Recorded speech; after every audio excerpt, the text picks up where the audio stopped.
Kalau kita mencari Tuhan setiap hari, mengisi hati dan pikiran kita dengan kebenaran firman Tuhan, maka kita akan lebih mudah mengenal kehendak Tuhan. Kita akan lebih bisa mengalami hatinya, mengalami kehendaknya, mengalami didikannya, dan mengalami anugerah kasihnya. Apalagi kalau kita memperkatakan dan melakukan firman Tuhan setiap hari, maka roh kita penuh dengan pengertian akan firman Tuhan, dan jiwa kita akan sehat, karena mental, pikiran, perasaan, dan kehendak kita penuh dengan kebijakan Tuhan. Mari kita merenungkan dan melakukan firman Tuhan setiap hari, supaya hidup kita sejalan dengan kehendak Tuhan, dan hidup kita memuliakan nama Tuhan.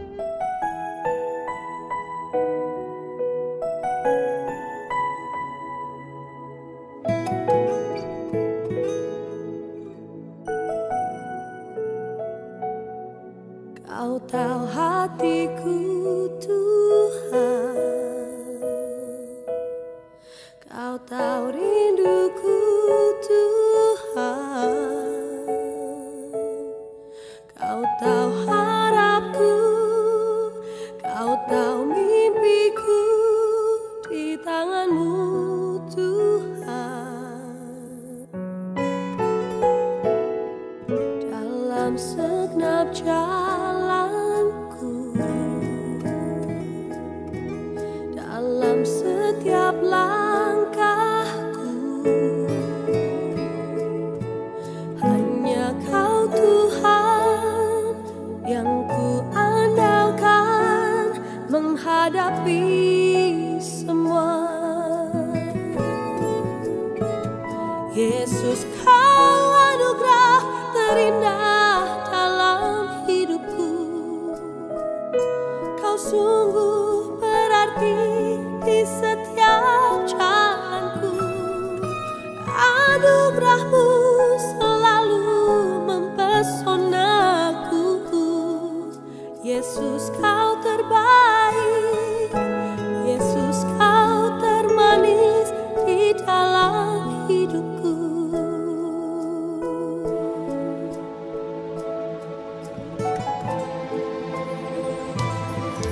Kau tahu hatiku Tuhan,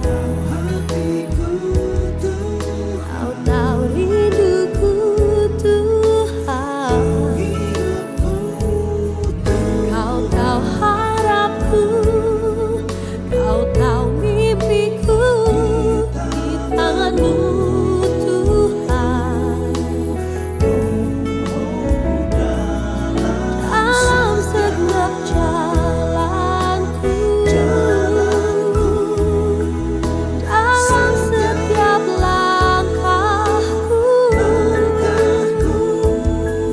hanya Kau Tuhan yang ku andalkan menghadapi semua. Yesus, Kau anugerah terindah dalam hidupku. Kau sungguh berarti di setiap jalanku, dan anugerah-Mu selalu mempesonaku. Yesus, Kau terbaik. Yesus, Kau termanis di dalam hidupku.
Matius 11 ayat 28 sampai 30.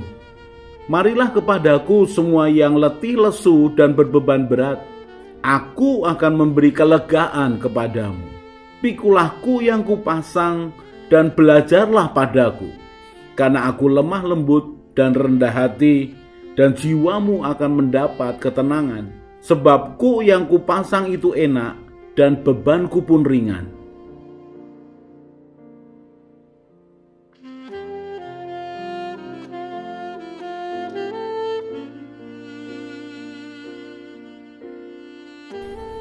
Ada saatnya ketika Tuhan Yesus melakukan mukjizat karena permintaan dari seseorang. Contohnya adalah anak kepala rumah ibadat yang anaknya baru saja meninggal. Maka Tuhan Yesus melakukan mukjizat berdasarkan permintaan dari orang tua yang bersangkutan. Dan contoh yang lain lagi adalah ketika seorang perwira di Kapernaum meminta Tuhan Yesus untuk menyembuhkan hambanya. Maka Tuhan Yesus melakukan mukjizat atas permintaan akan orang lain, yaitu tuannya, seorang perwira ini. Tetapi ada kalanya Tuhan Yesus menyembuhkan orang-orang yang sakit sesuai dengan permintaan mereka sendiri. Ada permintaan yang diucapkan langsung, tetapi ada juga langkah iman yang membuat mereka mengalami mukjizat yang daripada Tuhan. Matius pasal yang ke-9 ayat 27. Ketika Yesus meneruskan perjalanannya dari sana, 2 orang buta mengikutinya sambil berseru-seru dan berkata, "Kasihanilah kami, hai anak Daud." Dan kalau dikatakan berseru-seru artinya kalimat yang sama diucapkan berkali-kali, "Kasihanilah kami, hai anak Daud." Dan mereka tetap mengikutinya dan mengatakan, "Kasihanilah kami, ya anak Daud." Dan terus-menerus mereka berseru sambil berjalan mengikuti Yesus. Mereka orang buta, mereka tahu Tuhan Yesus bergerak kemana dari suara yang mereka dengar. Dari orang banyak bergerak kemana, mereka mencoba mendengar dengan telinga mereka. Dan mereka terus-menerus berseru, "Kasihanilah kami, hai anak Daud, kasihanilah kami, hai anak Daud." Seruan mereka didengar oleh banyak orang. Matius 9 ayat yang ke-28. Setelah Yesus masuk ke dalam sebuah rumah, datanglah kedua orang buta itu kepadanya, dan Yesus berkata kepada mereka, "Percayakah kamu bahwa aku dapat melakukannya?" Mereka menjawab, "Ya Tuhan, kami percaya." Ayat yang ke-29. Lalu Yesus menjamah mata mereka sambil berkata, "Jadilah kepadamu menurut imanmu." Kita perhatikan di sini. 2 orang buta mengikuti Tuhan Yesus dan terus-menerus berseru memanggil namanya. "Kasihanilah kami, hai anak Daud, kasihanilah kami, hai anak Daud." Dan tidak ada indikasi bahwa Tuhan Yesus langsung mendengarkan mereka, berhenti lalu mendengarkan mereka. Tuhan Yesus meneruskan perjalanannya lalu masuk ke suatu rumah. Dan 2 orang ini percaya bahwa Tuhan Yesus bisa menyembuhkan mereka. Karena itu mereka datang, mereka terus-menerus mencari Tuhan Yesus. Orang yang percaya kepada Tuhan Yesus akan terus-menerus datang, mengetok pintu, berseru-seru. Karena dia percaya Tuhan Yesus sanggup untuk menolong mereka. Dan itulah yang dilakukan oleh kedua orang buta ini. Dan yang menarik adalah Tuhan Yesus mengatakan kepada mereka, "Percayakah kamu bahwa aku dapat melakukannya?"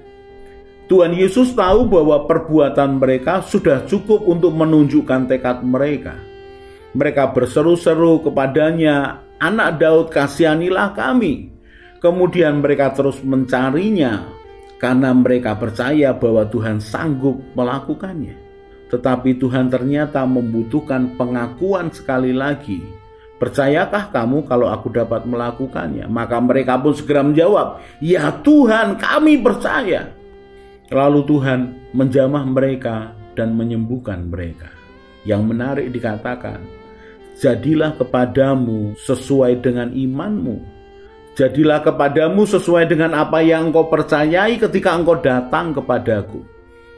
Ketika engkau datang kepadaku dan percaya bahwa engkau akan mengalami kesembuhan, maka engkau akan sembuh. Kalau engkau datang kepadaku dengan keyakinan, dengan percaya bahwa masalahmu akan terselesaikan, maka masalahmu akan terselesaikan.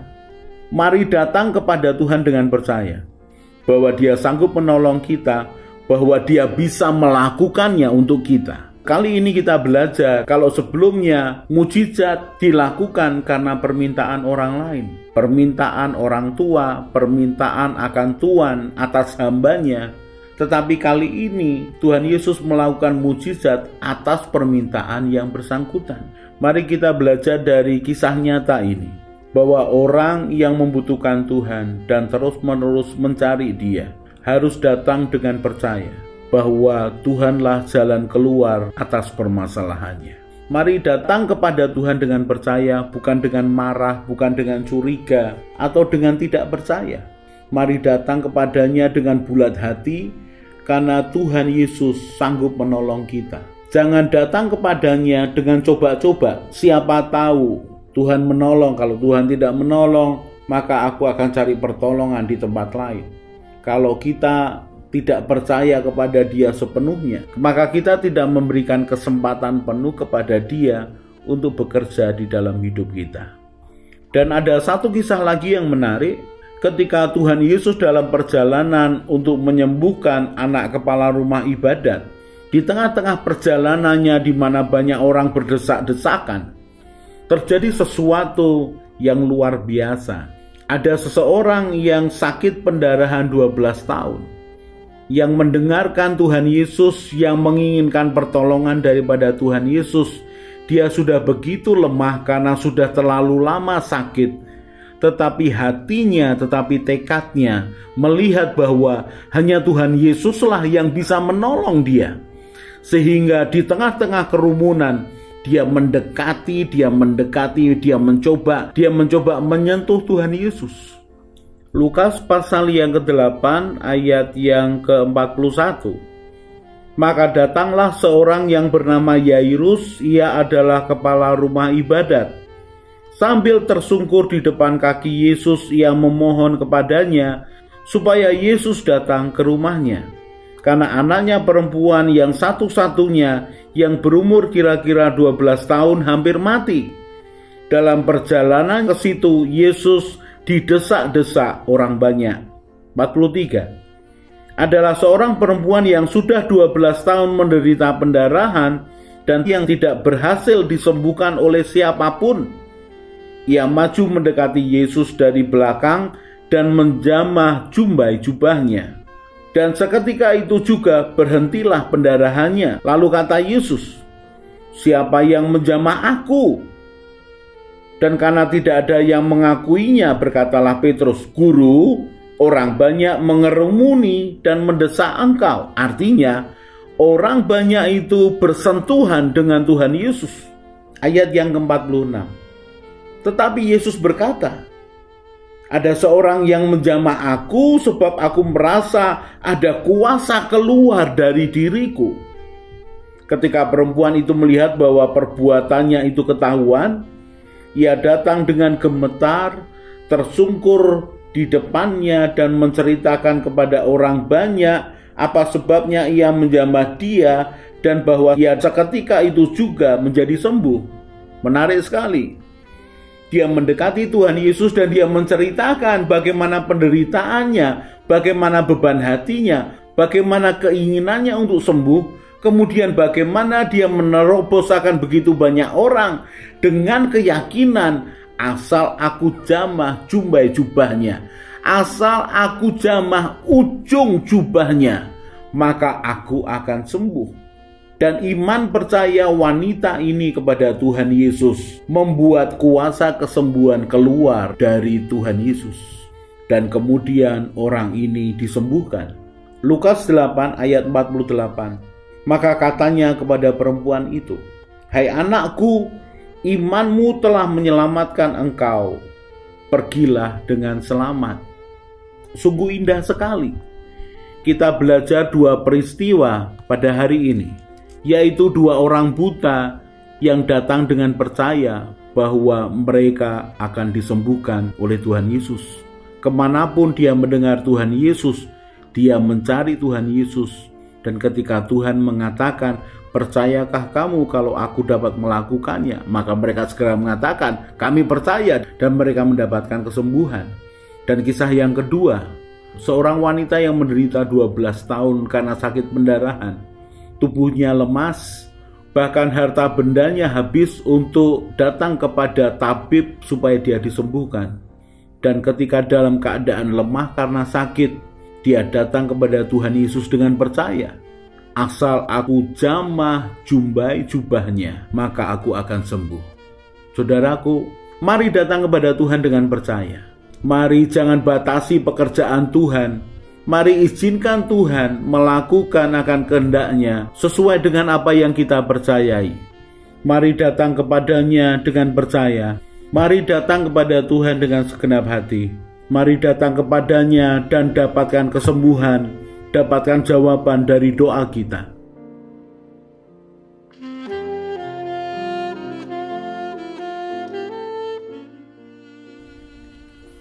Orang yang mencari Tuhan dengan segenap hati akan bertemu dengan Tuhan.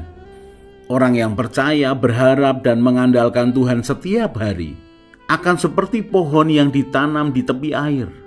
Ia tidak akan menderita melewati masa kering. Ia akan tetap bertumbuh. Hatinya bersukacita dan hidupnya terus berbuah. Karena harapannya kepada Tuhan Yesus yang telah menyelamatkan hidupnya. Dia hidup penuh iman dan semangat. Dan dia akan tertawa tentang masa depannya. Dia akan terus berjalan bersama Tuhan. Semakin kuat, semakin semangat. Mari kita berdoa. Tuhan Yesus, terima kasih untuk kebenaran firman-Mu. Tuhan Yesus, berikanlah kerelaan dan kesetiaan yang sama ketika Engkau melaksanakan tugas-Mu di dunia, supaya aku juga rela dan setia melakukan kehendak Bapa. Tuhan Roh Kudus penolongku, ajari aku semakin mengenal Tuhan Yesus dan mengenal Bapa surgawiku, supaya hidupku sesuai dengan rencana-Mu ya Tuhan, dan memuliakan nama-Mu. Bahwa aku berjalan mengikuti jejak-Mu ya Tuhan Yesus, Gembalaku yang baik. Ajari aku berjalan bersama Tuhan senantiasa. Amin. Saya Yosea Kristiono, Gembala Jemaat GKI Injil Keselamatan Semarang. Tetap percaya, tetap semangat. God bless.